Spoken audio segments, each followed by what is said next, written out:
Back again, and it feels so good. Episode 58 with Pete and John, Sheffield Shuffler by Playmaker. What's up, John? What's up, buddy?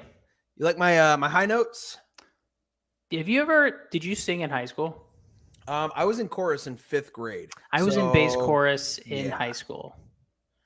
Bass chorus. What is that? Is that just for all the guys who have a deep voice or what? Essentially, yeah. What did your balls drop off? Did your balls drop off? Yeah, they hadn't dropped yet. Still haven't dropped. I'm waiting for that. But I was in bass chorus for a couple of years. And bass chorus is essentially where they put everyone who is not gifted in singing with a bunch of other people because you're a man and you have a lower voice. So you just sing as best you can. And yeah, then I was put in a math class like that. And then they give solos to the talented ones. So I did that for a couple of years. Also for the fact that I think at the time, our high school that we both went to won a Grammy. We did. Well, they did. Yes. So I can say I did sing for our Grammy-nominated musical department. But not nominated, not Grammy-nominated, Grammy award-winning. Award-winning. Because they weren't nominated. That's true. They weren't nominated. There is a Grammy at our high school. So and I participated in it. So, I mean, you're welcome. Yes. Thank you, John LaLogia, for your magnificent voice. I do what I can. John, it's Tuesday, dude. It's the podcast. It's Lost in the Shuffle. My favorite day of the week because me and you get to sit here, chop it up about things that are going on in sports. I get to drink a cocktail on a Tuesday without my wife having to ask questions and have some fun here, dude. We got an hour. So what's up? I'm pumped. We got some great topics. I did want to touch on this because I thought it was important. Wait, what? Can we just talk about first what we just realized before we started filming? That's what I was going to bring up. Go ahead. Okay. So we're talking before the pod, just prep time. Prep time. You know, we're professionals, obviously. And I just moved into my new house with my family from the city to the burbs. So I got my wife was wonderful. Helped me set up my office, which is great. And one of my shelves, I had this, which is, for those of you who don't know, if you've been living under a rock, this is called a dugout mug. And essentially what it is, it's the end of a bat that's been hollowed out. And then you could put, any type of beverage that you want, soda, beer, tequila, Jägermeister, urine. I have peed in this. But essentially, so I got married 10/5/19. So October 5th, 2019, I got married. And I gave this as a gift to all my groomsmen. And then, Pete, what would you like to say? Because I noticed something. Ipso facto, this sits in I actually have two of them. One of them says Peter, but this one says Vitali, family. And same thing, John, 10/5/19. And we just realized that we were married on the same day. Which is crazy. And we both gave the same groomsmen gifts to our groomsmen. I have one that says Peter like that, a little bit different, but they also got the family. Let's cheers. One. Have you ever heard what it sounds like when they clink? Oh, it's so clean, dude. Yeah. So clean. But I can't believe we just found that out. We got married on the same day and gave the same gifts to our groomsmen. I know, it's ridiculous. Mine's a little bit darker than yours. That's true. But I think you probably got like the ash, like a regular ash wood. It's like a Javi Baez right here. This is the type of that he was using. Does anyone use? I feel like you either use a light one or like a black, like black wood. No one uses like the maple. Tan. Oh, maples are pretty popular. Those were like are they dark really red? Oh my god! If you've ever swung with one of those maples and made contact in the sweet spot, John, I'm telling you, it is euphoric. Does anyone else use a gray wooden bat other than Max Muncy? I wouldn't say gray, but the maple, that dark red maple, darker than this. I would say that one, and then yours, that ash. There's a tree, actually. The tree is called ashwood, I believe, and that's the wood or the bark that those bats are made from. Dude, you know a lot about bats. Thank you. I went to Louisville Slugger. I was going to say, did you go there? I did. I went there. I heard there. it's awesome. It is awesome. I had a bat made, has my initials on it. It sits by my bedside, so if anybody wants to break into my house, you're going to get the tattoo with my initials across your forehead.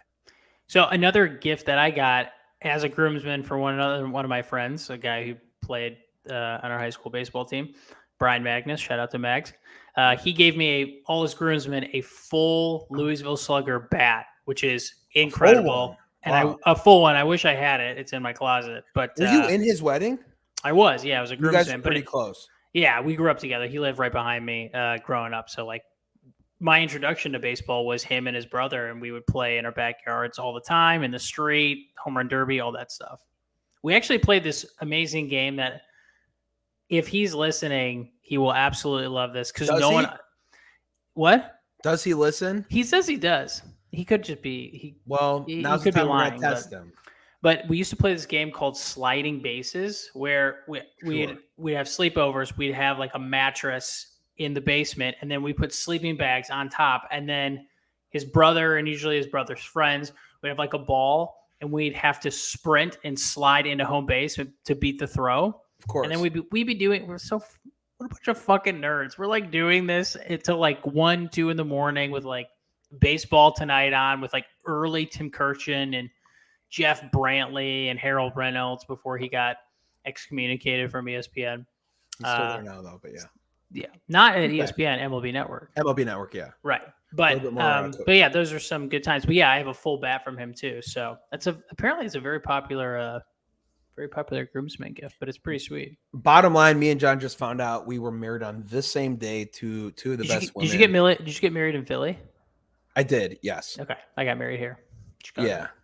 Dude, that's fucking crazy. Isn't that cool? What do you call that? There's a word for that. Knipsis or Kismet. No. Kismet, right? Yeah. Yes. Yeah. It is Kismet for sure.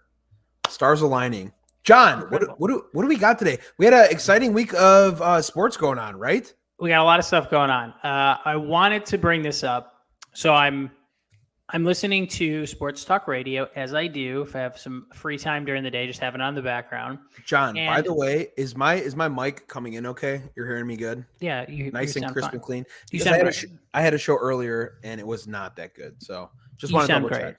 Perfect. This is the best you've ever sounded. Please proceed. So they were talking about your boy, Justin Fields.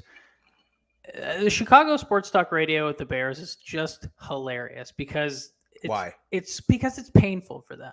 And as a Packer fan, I find it entertaining and amusing, but as a Bear fan, it's stuff that they have to talk about.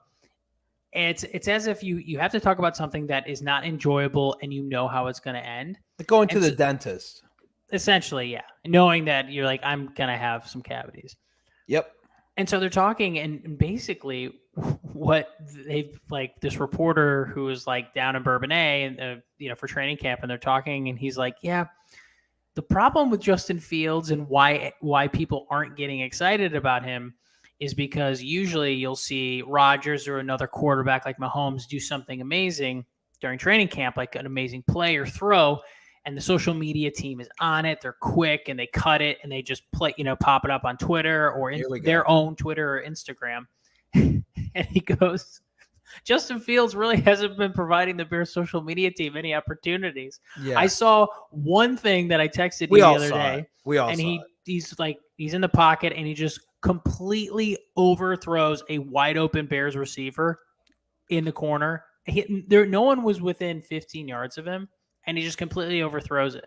I think Barstool posted that. So how are you feeling? I know it's not going to be a great year, but the one silver lining for this Bears team was that Justin Fields was going to progress and eventually be good. And unfortunately, we're just not seeing any plays, during training camp. Hey, first thing, Justin Fields, 31st ranked quarterback last season as far as fantasy is concerned. That's behind Zach Wilson. That's behind Davis fucking Mills, okay? So when people are saying, oh, they're excited about Justin Fields, let's be realistic about what he did last season, which was nothing. 31st in fantasy points as a quarterback. That's just above Taysom Hill and Jameis Winston and Trevor Siemian. So I really don't, what people say about that, blah, blah, blah. Oh, he's going to progress. That's great. Don't care because I haven't seen it yet. Also, when you're talking about the video of him throwing way out of bounds of that wide receiver, I did see that. That was terrible. But you know what we didn't see? We didn't see what was happening in front of the quarterback, or if there was like a lineman throwing up an arm, anything like that. So I'll give him the benefit of the doubt. Maybe someone was in his face. I don't know. But these sound like excuses. Absolutely, John. And you know what? I have nothing else to provide but excuses. What am I going to say? What am I going to say? What, we got a good O-line? No. What am I going to say? We have a number 1 wide receiver in Darnell Mooney. Everyone says, who? You just made a sick catch today, though. That was a highlight for Bears Awesome. Twitter. Awesome. Darnell Mooney made a sick catch in practice. Awesome. Exciting. Who knows who Darnell Mooney is if you don't live in the Midwest? Nobody. That's your number 1 wide receiver, okay? You don't have an O-line. Your quarterback, like I said, was ranked 31st in fantasy points in quarterbacks last season. Your number 1 wide receiver, Darnell Mooney. Your defense is gone since 2018. You haven't had a good defense since then. What do I got to be excited about?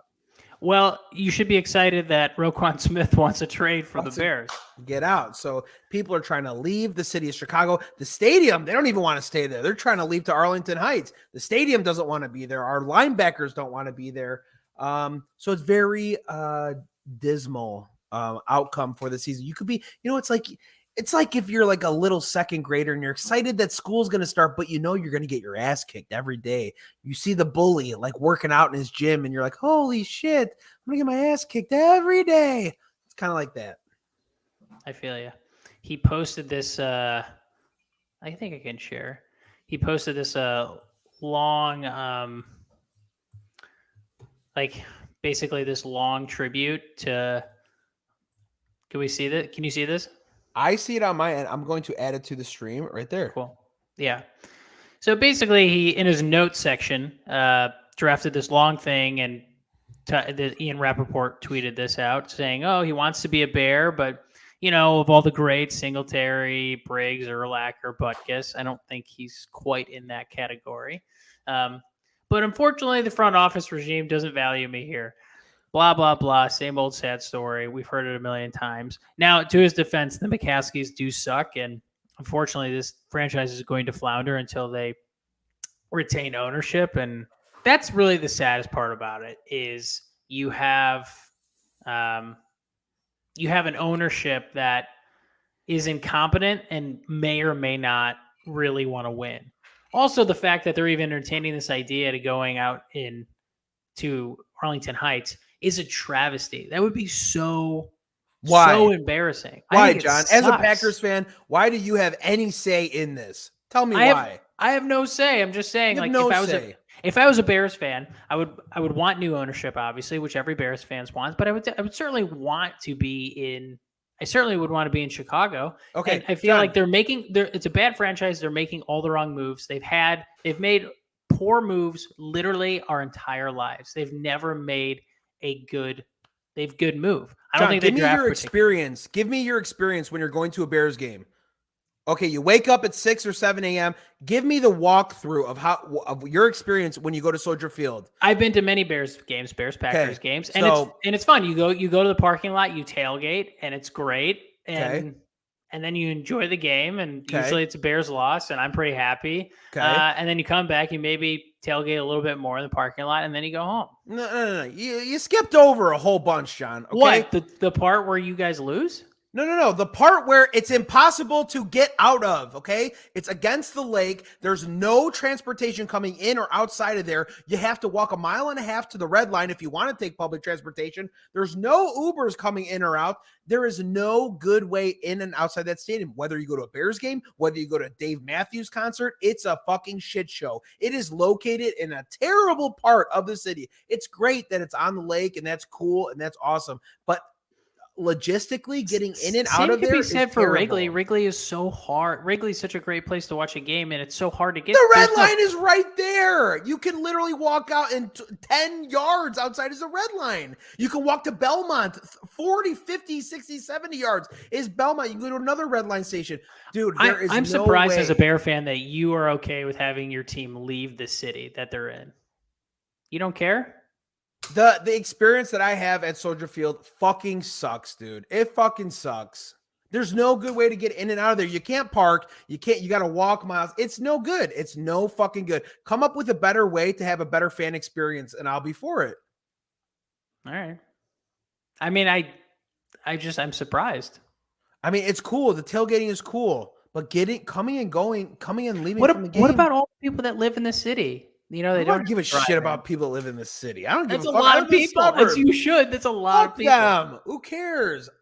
You go to, get another stadium, go into Arlington Heights, have it be easy, coming outside of the highway. That's fine. It's cool that it's on the lake. Ooh, it's on the lake. That's great. Did you see the rebuild that they want to do? They proposed a new it's almost like a dome kind of thing. You saw that, right? I made a video on it. A video about it. Yeah. You think that would be better, or would you rather have a move? And then your vote doesn't even fucking count. But the reason my vote doesn't count is because, again, I'm a Packer fan. And what I want to talk about now, shifting from the Bears, thank God, to the Packers, Aaron Rodgers was on the Aubrey Marcus podcast, which I believe is the founder of On It. Joe Rogan reps that all the time, his buddy, Dr. Joe Rogan. And he basically said that he took ayahuasca in 2020 on some sort of spiritual trip. For those of you who don't know, ayahuasca is a South American psychoactive brew used both socially and as a ceremonial spiritual medicine among the indigenous people of the Amazon. Basically, it gets you high. So you take this and you kind of have this, very opens your third eye, introspective personal experience. Your brown eye. And so he did that, and he talked about it, and he has a lot of unconditional love for his teammates, which is great. Hey, listen, that was a lot. I want him happy. It wasn't, and to him, it was the experience in the ayahuasca. It wasn't the massive 4-year extension he just got, which makes him the highest paid, NFL player, which I'm sure also helps. But so he talked about that. He also had something to say about preseason. And basically he said it's a quote, a waste of time, which, if I'm being honest, it is a waste of time. Preseason. What's a waste of time? Preseason. The preseason? It is a waste of time. It's basically a prolonged tryout where you're trying to find out who is going to be at the bottom 8% of your team. And so you special teams. I guess that's a big percentage. I guess a little bit. I mean, the new season of Hard Knocks comes out tonight, but essentially the entire Soldier Field sucks. Soldier Field does suck. Shout out Mitchell Winkleman. I still think they shouldn't move, but to that point, I don't think. I think preseason is a waste. I don't even know why they have it. Probably just to make more money, post more games, but the actual play is a complete waste of time. Is spring training a waste? Spring training? That's different. Why? I think pitchers really need the innings, and they need to work up and get their arms ready. Can't you argue that quarterbacks need to have the same kind of timing with wide receivers as well? So, this is how cocky Rodgers is. There was a game a couple years ago. They played the Cowboys, and Rodgers, Joe Buck was talking on air about this.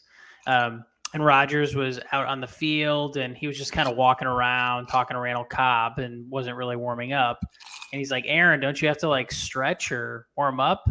How long does it take you to get loose? And he looked at him and he goes, 10 throws. And that's it. 10 throws. Because basically 10 throws, and that's all I need. I gotta agree with Mitchell Winkleman. How is it a waste? You need to fill a roster. You need to fill the roster. Bottom. You gotta have special teams. The bottom 5% of your roster. And look at Hard Knocks as well. That's where Hard Knocks guys make training camp essentially, and it's people killing themselves for 5 guys trying to make the roster. Depth is very important. Isn't depth important in every sport? I don't think you need to play actual games where guys are. I think it's totally unnecessary. I think it's a ton of overkill. I think you need training camp, you need film, you need to practice. I think you need to do all that, but I don't think you need live hitting with another team. Certainly John, not that. You know what you're doing, John? Games. You're comparing life with TV shows. That's what you're doing. But that TV show is reflecting real training camp. It's like a documentary. It's not a TV show. But a lot of the guys make their fucking living making the team from That's a good point. That's a good point. Some people rely on that as their income, and that is a good thing. So that is a good point. I mean, if I'm a fourth string linebacker and I can get down the field really fucking quick and I make it on special teams, on kickoffs or whatever, like I'm on the team now. Like that's my, you know what I mean? I think that's, I don't know. I think those games still need to be played with those players. Maybe you don't have to have Aaron Rodgers playing, 15. Well, certainly he doesn't have to play. Mahomes doesn't have to play. Josh Allen doesn't have to play. Got to figure out what 10 players are going to make the practice squad. And there's practice squad parts, right?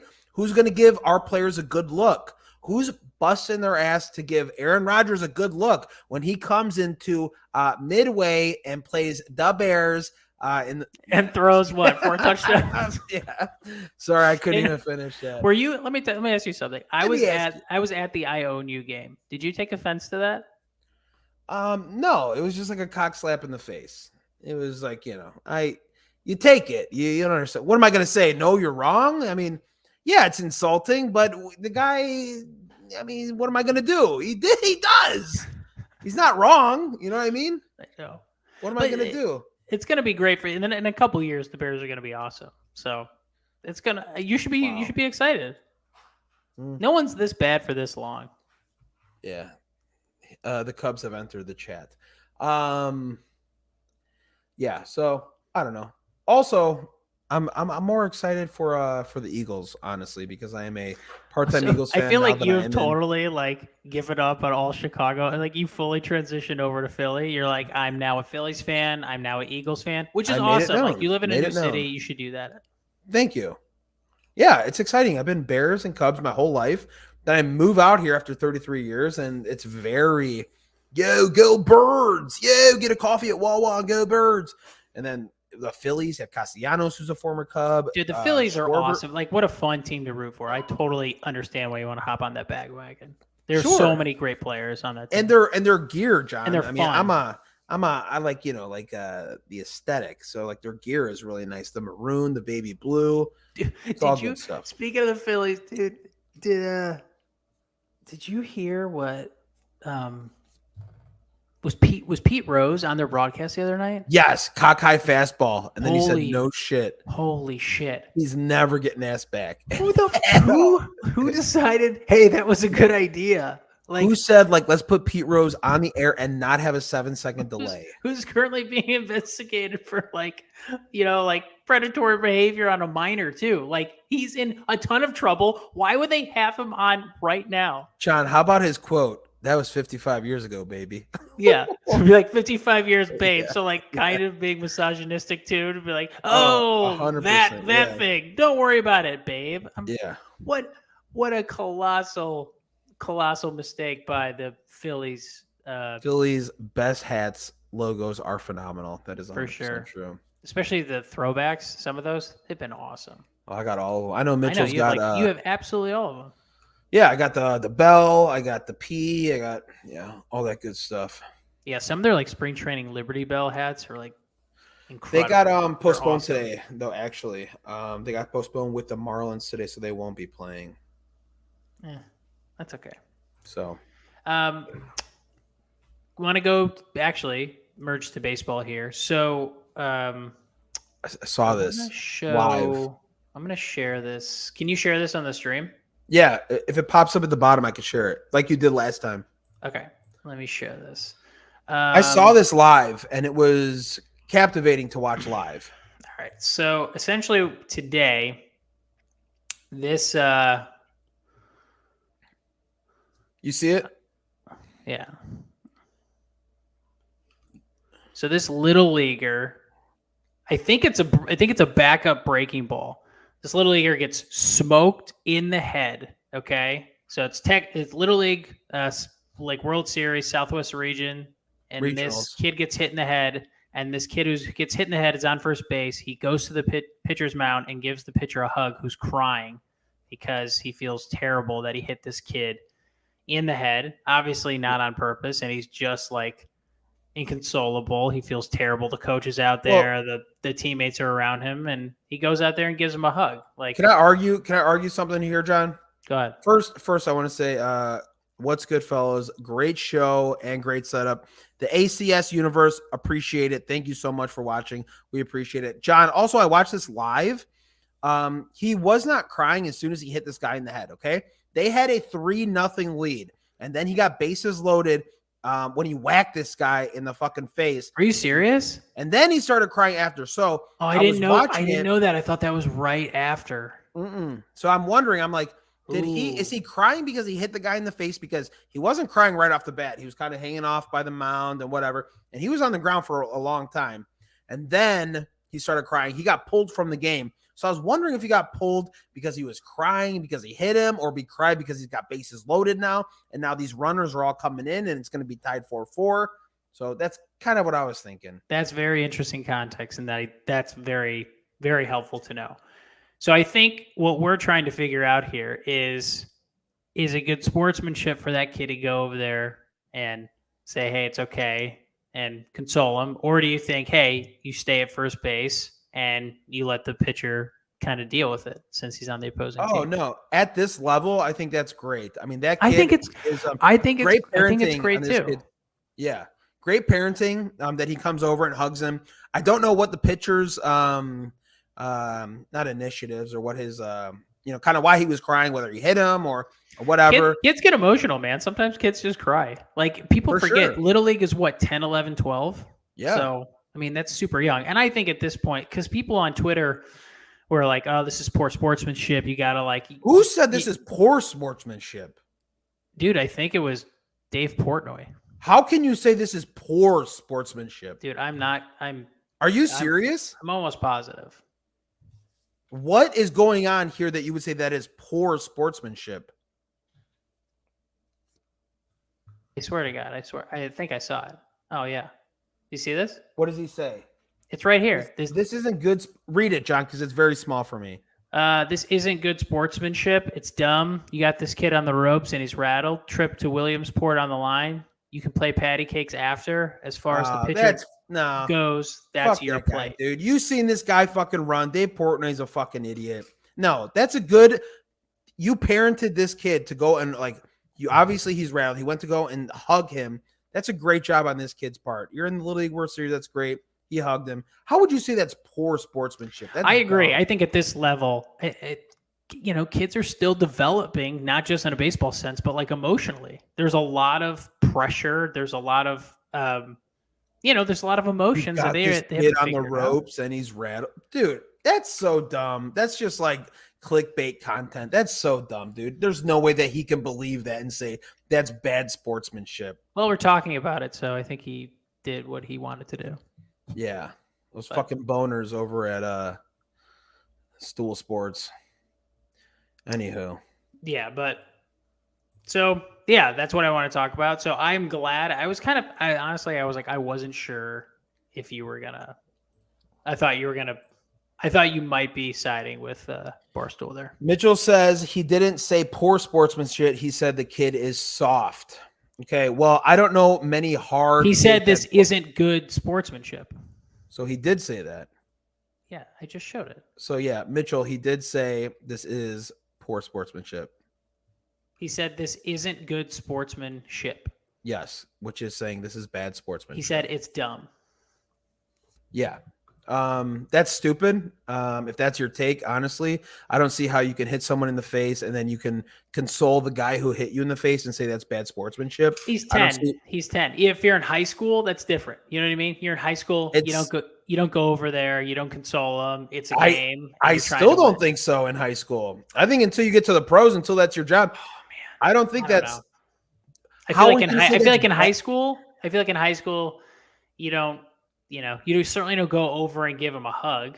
I think after, in between innings, you can show remorse, like, hey man, my bad. I didn't need to do that. You're good. I'm good. One of those things. Yeah, I think so in high school. But definitely not with 10 or 12. Like, my God, the kid feels terrible. And he's probably upset because he's loaded the bases and maybe he hasn't fully recovered from hitting that kid. And, that definitely has an effect when you're that young, especially on that stage. 100%. I like it. I think that's great. That's good parenting on their part all around. Agreed. John, cool. You know what one of my favorite shows is? What? Hard Knocks. Dude, tonight, season billion, I don't know, whatever. Gotta get my brother's login. Nice, dude. So the Detroit Lions, but they are coming. They're on the come up, dude. They've been much more competitive. Some people have them ahead of the Bears in the NFC North. I hate to say it, but couple people, I've seen a couple people, like, as far as like projections and standings, they have Bears dead last. Yep. So head coach Dan Campbell, he's intense to say the least. So that will be exciting to watch. So the new season of Hard Knocks kicks off tonight, which is going to be awesome. Actually, that's a show my wife and I both watch together. She loves it. It's sort of got that reality TV vibe of like, will this guy make the team? Won't they? We actually got really into the Colts one too, mid-season last year, which we really liked. So that's a show that we watch together, which we really enjoy. So tonight is the Lions, and I wanted to just post. So this Hard Knocks goes back all the way to 2001, starting with the Baltimore Ravens. For those of you who don't know, Hard Knocks documentary series that chronicles training camp. It's on HBO. It's been running for, I don't know, the last 20 plus years. And I wanted to ask you, I know which favorite season of mine that I have. And I was just curious if you had a favorite season for a specific team. My favorite team, the Packers, have never been on here. And neither, I don't think the Bears have ever been on here either. Have not. Nope. No. But one of my favorites was the Bengals. The Bengals had Jordan Palmer and Carson Palmer. 2009. 2009. Okay, perfect. That was one of my favorites. You get a lot of behind the scenes stuff, which is really cool. And they were developing an app called RunP or IP, something like that. And it was an app where you can go to a movie and you can look at the best places in the movie to go and take a piss. So you would go, and I'm not even joking, this is a real thing. So you can go to a movie, and this was an application, an app that they were developing where it's called like RunP. And you can go to a movie, the best place, like, hey, I got to take a piss. They said, 47 minutes, go. Just like the shortest proximity, be like, where's the closest bathroom and how quickly can I get there? Because you want to get back to the movie, right? And they will give you a summation about what happened while you were gone in the last like minute and a half or something, which I think, cool application. I've seen a lot more dumber things developed than that. So I did like the Bengals was really cool. I think anything with what's his name? James Harrison. James Harrison when he was on the Bengals, James Harrison when he was on the Steelers, James Harrison anytime. There was when he was weightlifting in the room and they talked about behind the scenes. He hated the crew. He hated the film crew. And he was always flicking them off. And he was like, fuck you. And he would shut doors on him and stuff like that. One of the most intimidating, scary men in the entire world. I would never want to come cross paths with him. So anything with James Harrison was really good when he's with the Bengals, when he's with the Steelers. And then there was a couple good ones. I don't remember watching it, but when Tony Siragusa was with the Ravens, R.I.P. There was R.I.P. Tony Siragusa, the Goose. There was a couple good episodes with him. He was paying a couple guys to bring beers to the training camp. If you remember that was pretty cool. That's awesome. Yeah. What about you? Mine would definitely be 2015 Houston Texans. I only say that because J.J. Watt was like in his prime, and it was so much. It was definitely a lot of J.J. Watt, but it was awesome. He's a beast. Like his workouts are incredible. Him just like basically like watching film, and then the offensive line coach was like, "Hey, there's nothing you can do there." Like basically like go like in the film room with the offensive lineman trying to go up against Watt and then having them watch them and having him just literally just push back their offensive tackle with like an arm and just watching the offensive line coach being like, he's just really difficult. You're going to have to double him, or we always have to put two guys on him, or you got to get your feet quicker because he has such a quick first step. And then you have to control him here because if he shifts his weight this way, he's going to just move you that quick. move you to the side. So hearing how to block him and how it's basically impossible, it was so cool. And also, he's such a charismatic, interesting, funny guy. I was like, this guy could host his own show. I could see him doing something like Peyton's Place. Sure. Peyton's Place is or some reality TV show. He's super funny, very bright, and just a charismatic guy. So that content was just awesome to watch. And Bill O'Brien was the coach and was fucking nuts. So it was really funny to watch. Something with that too. I didn't know Bill O'Brien has a special needs child as well, and they opened about that. Did you remember that when he went home and he had a child in he was in standing wheelchair? That's right. So that was more of a behind the scenes, something that I didn't know, and something that kind of opens your eyes when you're seeing oh, this guy's got a great life. He's a head football coach, but you really kind of see the difficulties that happen in his real life, and he had his wife and his kids, and obviously one of his kids was his special needs. So that was something that was pretty eye-opening too. You think that these players have these grandiose lives and everything's great, but when you peel back the curtain and kind of see that kind of stuff, that was something pretty not cool, but you kind of when you peel back the curtain, you get to see it's what the real life is like. Yeah, it's interesting to see that too, and also too the appreciation. I mean, it's easy for what we do is we just come in and our favorite team didn't play well, or our fantasy team didn't do well, and we just shit on the player or the team or the coach or the scheme because they just can't make adjustments, they can't figure it out. It's certainly for not lack of trying. Every NFL coach puts so many hours of work into practice, and then pregame and prep and film and getting people ready, and then individual assessments and then assignments for each, the O-line, the D-line, defensive backs, running backs. I mean, the amount of work that they put in, and obviously I know they're well compensated, but you really get a sense of how much work and how much time they spend at the facility and and how hard they work, which is really kind of amazing. Bill Belichick was quoted about this. He's like, everybody works hard. He goes, working hard is nothing. That's just the baseline. Then you have, that's the amazing thing about Belichick and the Patriots is he's just smarter than everybody. He's his attention to detail, and Belichick, I think, is the most amazing coach, and they'll never do Hard Knocks 2 because that would be unbelievable to be able to see that.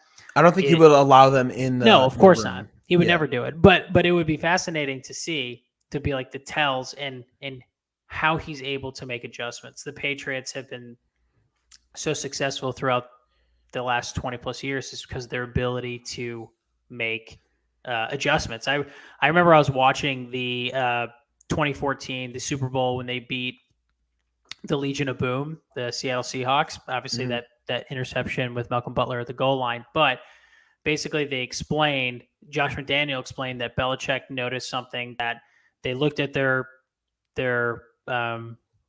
front, and they looked at the Seattle's, and they're like, we can't run the football with the personnel that we have. We just can't do it. So here's what we're going to do. We're going to throw it 50 fucking times to Edelman and do these check downs to James White. We're going to kill them with short passes and lateral, basically saying that if Edelman starts on this side of the field, by the end, he is going to end up on this side of the field. So if you watch that game, every receiver where they started, they ended up on the other side. And basically to get Sherman, Chancellor, basically every one of their defenders tired. They're like, we can't run on them. We just can't. Their front is insane. So we're going to do lateral short passes. And Brady threw it 40 so many times that game to get them tired. And in the fourth quarter, it's going to help us. And they were totally right. They were able to come back in that game because that defense was tired, and it was tons of lateral crossing patterns. So essentially their run game was through passing, which is incredible. He knew he couldn't beat them that way. So he's like, what can we do? And he always talks about teams always focus on what you can't do. You need to focus on what you can do and then exploit the other team's weakness. So it was just it was unbelievable. And I was like, I could watch hours and hours of that stuff. It was amazing. Yeah. Maybe in his last season, we could maybe get something like that would be incredible, right? You know, we see all these documentaries too. We see the Jeter documentary. We've seen Man in the Arena with Brady. You know, all these kind of The Last Dance, all these kind of things. Maybe in his last season there'll be some kind of documentary where they're filming, and that could be released later, and we can get a little bit of insight of what's going on inside of that room, because we get secondhand information from players and kind of how things go and do all that stuff. But these documentaries that you mentioned, though, the problem that I have about them is they all have final cut with the players and coaches. Like, we would have never seen The Last Dance if Jordan hadn't approved it. Jordan had final cut on that thing. Same thing with the Jeter documentary. I've been enjoying it. It's been awesome. But Jeter has final cut on that.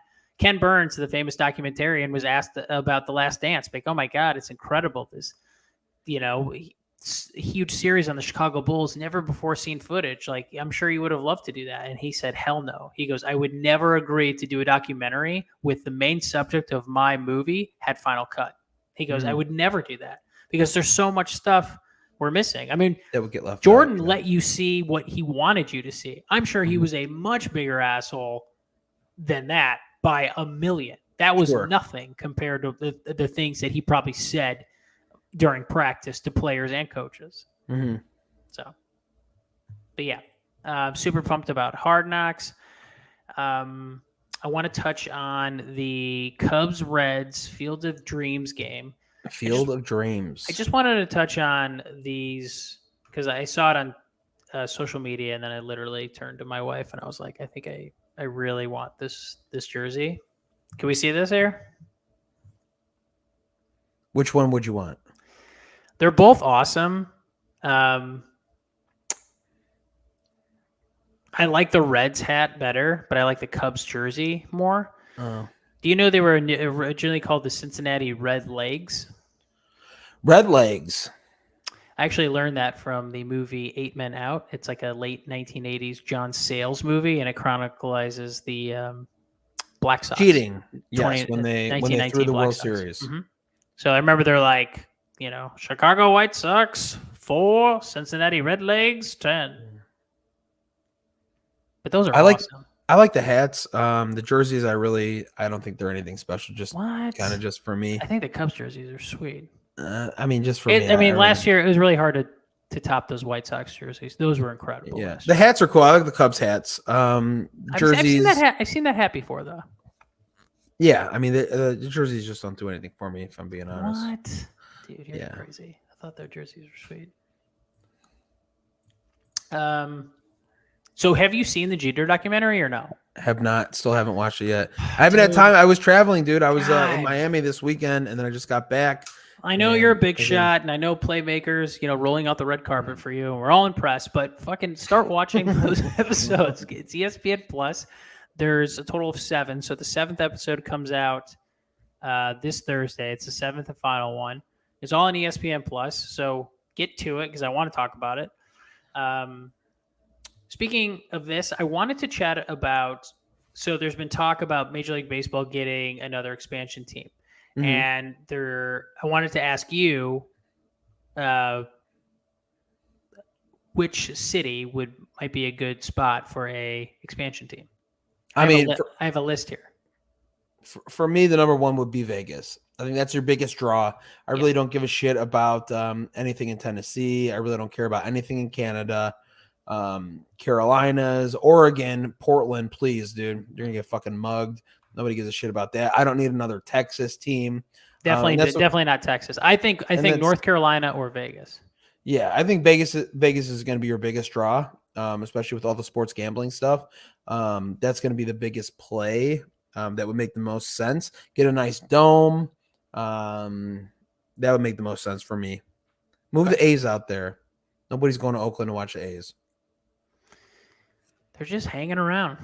They can just every year Major League Baseball is like, we're going to get you a new stadium, and they're like, okay, and then it never happens. No. So have you seen that Edwin Diaz entrance trend that's been going on? Well, the thing is the Mets have the best intro and outro in baseball. So if you've seen when Jacob deGrom, when he starts, he comes out to Simple Man. I'm a simple kind of man. Mm-hmm. And it's fucking awesome. So you got your number one ace, best pitcher on the planet, coming out to Simple Man, which is a great song, by the way. And then you have the best closer in baseball coming out to, what is it, Timmy Trumpets. I mean, Fear the Trumpets, dude. So those two things in unison, you got the best opening song, you got the best closing song. I mean, that team, dude, they're, in my eyes, the favorite for the World Series. And I can't fucking wait for October baseball because I'm going to see them at Citi Field. I'm going to go with my brother-in-law, and we're going to go to a Mets game, and it's going to be electric, dude. Imagine that in October. Edwin Diaz coming out, get a fucking 3-out save in the 9th inning. My God, dude. It's just electric. And I'm so glad, John, what they did, they didn't cut to commercial break. They just let it go. Yep. They let it go. And that is what, that's why it went viral. And that's why everyone saw it, was because they didn't cut to commercial. They gave the experience of being at the stadium to people who are watching it on screen. So if you were on watching it and you're a baseball fan, and also we could talk about the ratings, John. I don't know if you have the numbers for the ratings of the most recent Braves and Mets series, but it is exponentially higher than any other rating of the year. And they let that go so everyone can see what that entrance looked like. And I think that made a huge difference as far as ratings go and an experience if you're going to watch it on TV. I totally agree. And I think for baseball content, like, it's right there. Major League Baseball just needs to get out of the way and stop being, encumbering like the greatness of it, like just let it go and stop trying to control all of the highlights and let it breathe. I think that's what they don't do. They just there's such a strong, grasp on we have to control everything. And if they really wanted their game to grow, let it go. Let your content out, open the floodgates, get behind the scenes, and let people share it. You know what I mean? Let people share it. And Vince Scully was one of the pioneers for that. He would call a game, or he would call a play or whatever, and then he would let it breathe, like you said, and he would have the audience listen to what's going on in the stadium, the players and all that stuff. It doesn't have to be filled in with words and words and words. He would let it happen and let everyone just kind of absorb it. And he was one of the most focal points of announcers that kind of just let that happen. Yeah. My wife is from Los Angeles, so she was really sad when Vince Scully passed. And, it was a huge, it's interesting, talking with her family. It was Vince Scully was such a huge part of her childhood and her mother's childhood, he's been around for so long. Their childhood is growing up of listening to him on the radio. That voice is just ingrained in people in Southern California. So when that happened, she was so sad, because she was I grew up listening to games all the time on TV, on the radio. I heard his voice all the time, and he did so many voiceovers for so many other things in the Los Angeles area too. So you heard him everywhere. But obviously Hall of Famer, great career. Talking about making an entrance, I wanted to talk about the baseball's best walk-up songs. Mm-hmm. So the most iconic probably is Metallica, Enter Sandman with Mariano Rivera. Yeah. Chipper Jones came into Ozzy Osbourne's Crazy Train when he would walk up to the plate, which I didn't know. So I want to play this for you. Hopefully the audio, you can hear it. And then let me know. Can you hear this? No. Can you hear it now? Nope. Can't hear it? Nope. Damn. We'll figure that out. All right. It's Montel Jordan's This Is How We Do It. This is how we do it. Exactly. What player from the 90s do you think that was his walk-up song? It's a position player. Position player from the 90s. This is how we do it. Mm-hmm. What team is he on? This person requested this 90s R&B classic to be played before his first major league at-bat in 1995. He went 0-5 that day, but it'll only be a matter of time before he would show us how he does it for the rest of his Hall of Fame career. I have no idea. Ken Griffey Jr.? Derek Jeter, bro. Oh, Jeter? Yeah. Yeah, I mean, great song. Yeah, it's awesome. Hell's Bells, Trevor Hoffman.